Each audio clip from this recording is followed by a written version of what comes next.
Hey, this is Kate with Groove Cruise TV, hosted by Lvnding, and we are here with Casmalia, who will be playing our casino stage today at 4 p.m. Tell me, is this your first Groove Cruise? This is my third Groove Cruise. Oh man, is this the first one you're playing?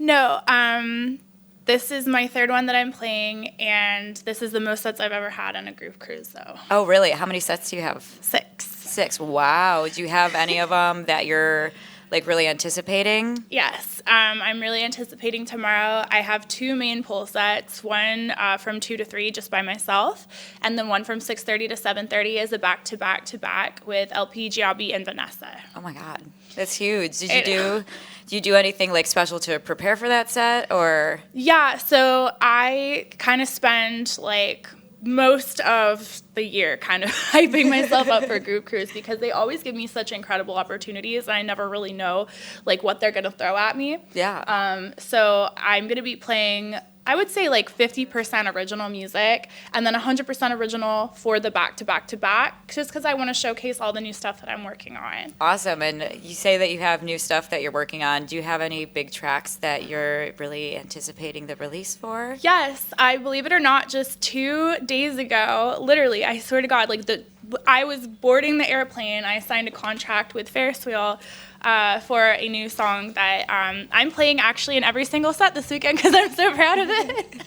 Do you have the name of the song yet? Can you give us any hints? It's called Rockstar, and it's a tech house chugger.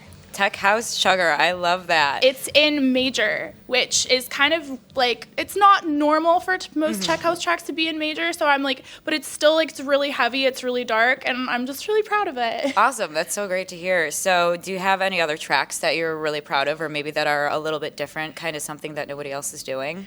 Yeah. So I have a track with the trap violinist. His name is Zach Clejon. He's actually someone I went to high school with. I've known him my whole life. And he is a super famous violinist that lives in LA, and he's known for doing live violin, usually with again trap and hip hop.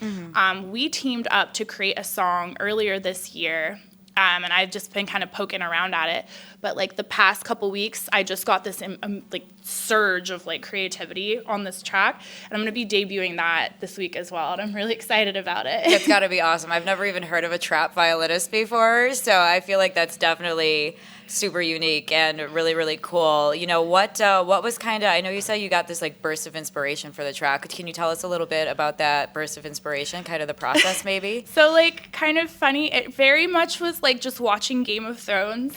And but you know how the violin, especially in the intro and then throughout the soundtrack of the entire all the seasons of the show, the violin always is very evoking of emotion and power, and I wanted to kind of take that and harness it into a tech house track. It's kind of veering towards the trance side a little bit, but I like that too.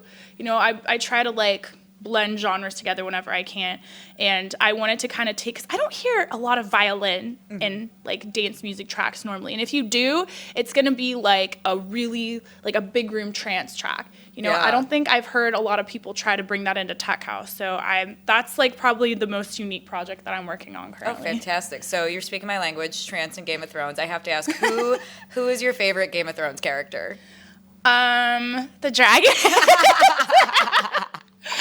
I'm sorry, they're so underrated. That's literally why we all watch the show. It should be called Game of Dragons, not Game of Thrones. Exactly. So this is your third Groove Cruise.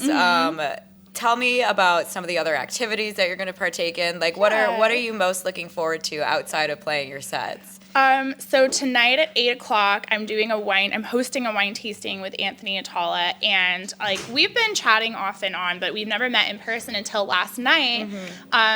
Me and a bunch of friends ended up hanging out in his cabin, and that man loves wine, and I didn't even know I didn't know that. He was no, I told them beforehand, I chose the bottles that we're going to be doing the tasting for, and I'm just really excited for it because we're going to be diving straight into wine. And so I usually do the wine tasting with another artist, but this is the first time I've done it with somebody that knows their wine.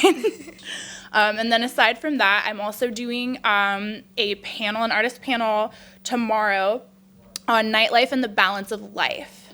And then that's going to be like 30 minutes before my main set. So Yeah. Nightlife and the balance of life, and then you jump right into a set. So, two sets two actually sets. right after that. So how do you feel that you balance that? So the way that I make income is from music, and it always has been. I went to school for music, and then right after college, I started just teaching music lessons. I worked in a couple different studios. It was only a couple years ago that I quit my studio job and started teaching independently. So for me, having music be like 100% of the income I make, you have to balance it in a way that you don't get sick of it. It can be hard for some people to like completely rely on their income like that. But for me, I try to find like the little joys, and every time that I'm doing something music related that remind me why I started doing it in the first place, especially teaching kids. I feel like that just really keeps me excited because they're so excited. They're learning new things for the first time. And so that energy rubs off on me.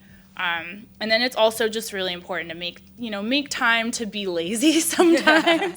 It's okay to not be working 24 hours a day. Yeah, I like feel take that. a nap. Are you a rotten bed kind of girl sometimes?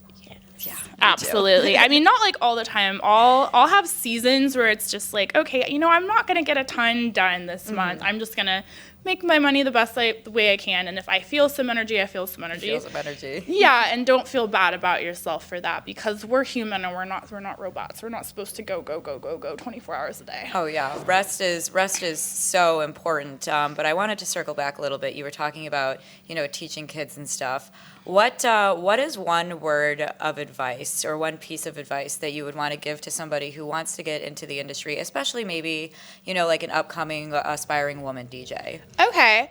I would say just have an idea, like have a goal, like a vision, like this is what I want to do with it.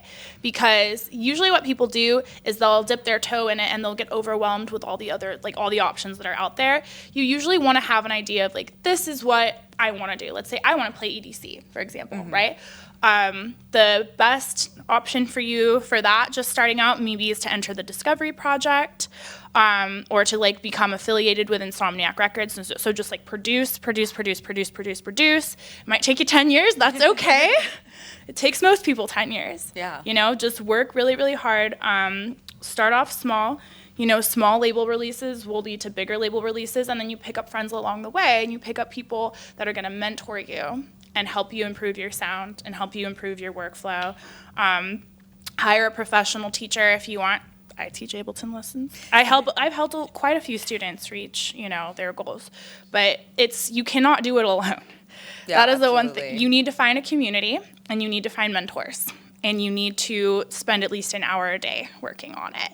And then don't pressure yourself. Don't be like, if I'm not here by this point, then don't do that, because you have no idea what could happen. Just keep an open mind, but just kind of be working towards, like, you need to like have your main goal up here and then like mini goals along the way. Yeah, for sure. So what are some of your big goals then? Where do you see this project going in the next year, in the next 5 years? Kind of let us know what's on the radar next. Yeah, absolutely. So I have reached a lot of big milestones already. I played Coachella, I played EDC, I played Splash House. For me, I think it's expanding my sound and into working towards more like lyrical and songwriting aspects, because I am also a singer and songwriter. I want to create kind of like a conceptual album that pays homage to the founding fathers of dance music, but also incorporates like my voice, my unique talents in that sphere, like songwriting. And that'll probably take like about a year or two to like pull that all together. But I really want to spend more time in these areas that were so instrumental to the creation of dance music. So like, I would like to play more shows in Chicago. I want to play more shows in Detroit. I want to go to Berlin. I want to play shows there. I really want to kind of like immerse myself more into where it started. Because I feel like we don't really know where we're going unless we can track our origins, Absolutely. So I think mostly my 5-year goal is to be continuously growing as an artist and touring full-time by 5 years. Awesome. Yeah, for sure. So when you say the founding fathers of dance music, what are some names that come to mind for you? For me, the big one would be Kevin Saunderson. And I know that's not like the one that most people would say, but I actually met him at Spin nightclub, which is like one of the biggest dance clubs in San Diego. I met him 5 years ago, and he came to town. I had no idea who he was at that point. And there wasn't a lot of people at the show there either, which is kind of odd, because I feel like a lot of people don't like really know like who these people are. So he shows up, and then one of my friends pulled me aside. He's like, that guy literally like was one of the reasons we have house music. He was one of the nicest, most open, like funny, cool guys I've ever met in my entire life. And I was like, this is literally the culture that created dance music. And so I just want to be a part of that. But yeah. I might just be, I mean, there's many, many more than just Kevin, but he's the only one that I've met, so. For sure. So, okay, there's many, many more. This is a question that we sometimes ask. You have Mount Rushmore, but it's 4 DJs. What 4 DJs are you putting on Mount Rushmore? On Mount Rushmore, 4 DJs? Like, is this like what I like personally, or is this like... I would say like the founding fathers. So we've got Kevin Saunderson as one. Who would the other 3 be? Derek Carter, probably. And then, I mean, this just depends on like who you ask, like if you're Chicago and Detroit, but I don't know. Okay, so like house, okay, so the way it kind of worked is house and techno kind of developed around the same time. Mm-hmm. So like you have people like Derek Poe, maybe. Yeah. I think you should be the 4th because you know you're kind of pushing this. Gene Ferris. There you go. Because he's my friend. You're the 4th one in my heart for sure. Thank you. Let me ask you. I've got one last question for you. Would you rather have a pet rhinoceros or a pet hippopotamus?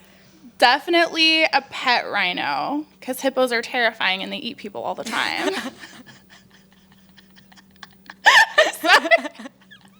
Did you know you can fit like a 4-year-old child in like the mouth of a hippo? Yeah, they do that. That is the thing that they do. All right. Well, I just wanted to say thank you so much for coming out. We are going to wrap it up here, but if you're seeing this, be sure to come check out Casmalia at the casino stage at 4 p.m. Yes, come see me. So nice chatting with you. You too. Thank you.